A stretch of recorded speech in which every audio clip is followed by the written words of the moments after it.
Florida Governor Ron DeSantis is seeking funding for a state-level military program that would be squarely under his control. Okay. Now, first of all, there are 23 states that have this. Right. All right? So it's not an aberration completely. Florida has had it in the past. It's regrouping on that, saying, look, we don't want the federal government telling us how we have to respond to emergencies, maybe hurricanes, maybe floods. You know what this is about? He's getting ready to run for president. Yep. Okay? This is a really hot button issue. The last speech I saw him talking about this, he tied it in to what's happening in California with the law and order problem.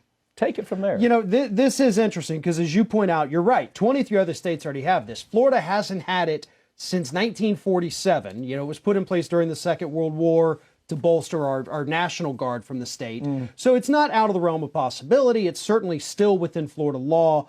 But the rationale for it, we can see right through that a mile away. We know when a politician's being a politician. We have had all kinds of hurricanes and natural disasters in this state since 47, and we didn't need 200, because that's all he wants, you know, Florida State Guards members to show up. We get help from the federal government. We have plenty of help here in other states. But yeah, you're right. He is trying to say, look at this, look how strong I am on this issue. I mean, we already have more military bases than almost anyone. We've got the help if we needed it, and people don't see through what is happening. It's a state paramilitary. That's what it is. But here's where the edge is. When he runs, and he's going to run, what you're going to see is, look at California. It's completely anarchy out there. You've got snatch and grabs. We're going to do a story on that where they're breaking into malls with hammers and knocking down windows. This is part of that, you understand. It is that we ain't the West Coast. We're Florida. We're different. We don't have the law and order problem that they have in Chicago, where gangs are, 50 people a weekend, if you believe the reports. The mainstream media doesn't report it because it's black on black. You know, if it were black killing whites at a rate of 25 to 50 a week, we'd hear it'd be all over the news.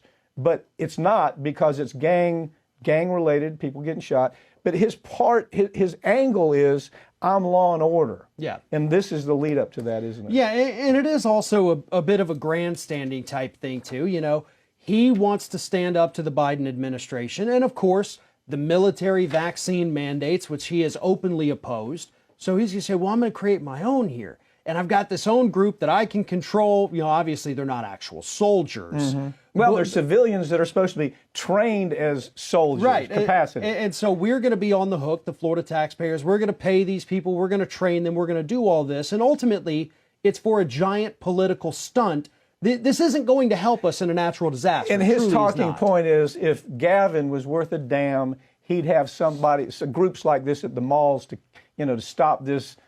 And I think technically California does have the California State Guard, but they haven't used it. That's kind of his hidden message here.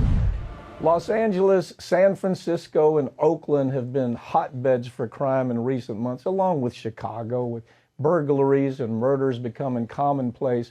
But it was only recently that the media started paying attention. And there's a reason for that. I've got Farron Cousins back with me to explain that, exactly why. We've actually said this in the past. My position has always been, if you follow the numbers in Chicago, you've got 25, 30 people being killed, shot on a weekend, okay? Now, the media doesn't pay any attention because it's black on black. If it were whites being shot, you'd see a lot more of it. This story, to me, is kind of a similar kind of analysis. You know, you have the gated communities now where this big, what I call mob flash attack is taking place. What's your take on it? Well, yeah, you know, it's really interesting what is happening here, because technically in these cities, crime overall is down.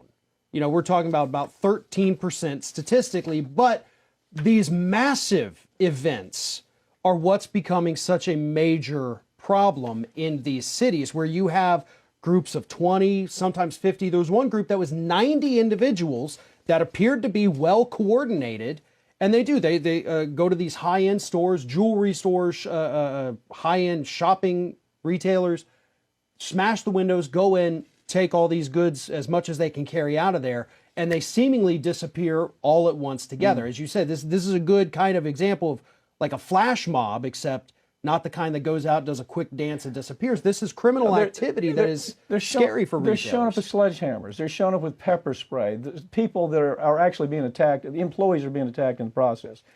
Gavin, this is here. We did a story on DeSantis, where DeSantis is bringing in the militia. He's bringing a paramilitary group into Florida. I promise you, that's building what he's doing. What DeSantis is doing is building to this talking point, and that is law and order.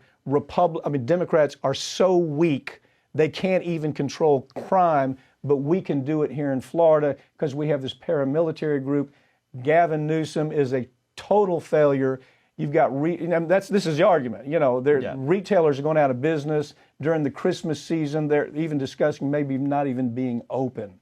So this is a big issue. This isn't just something that's passing through. I think it's here for a while. Well, and what you have here is a politician, the DA, I believe it is, who decided, to pander to these voters, because when the DA came into office, the voters were saying, "Listen, we got to do something about the harsh sentencing laws," and they were terrible for non-violent offenders. But that's the part that got lost in the translation. This is pretty violent. Well, exactly. But here's what I'm saying: is the DA says, "Okay, let me give you what you want, and just let's go of a lot of these prosecutions for actual violent offenders." So he tries to please these individuals by giving them something they technically didn't ask for, trying to make it seem like, hey, I'm not just rounding people up and overloading our prison system here.